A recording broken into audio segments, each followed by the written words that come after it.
Adesso passiamo alla presentazione del gruppo.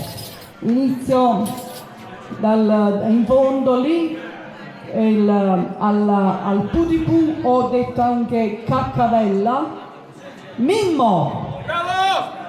Grazie.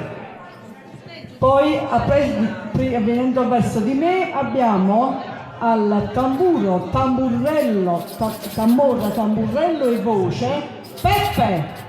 Bravo! Grazie. Appresso ancora, voce fisarmonica, Nello! Grazie. Grazie. Dolce in punto, voce Pina! Grazie, grazie. Continuiamo con un classico napoletano. Comm, fatt, mammeta. Siamo?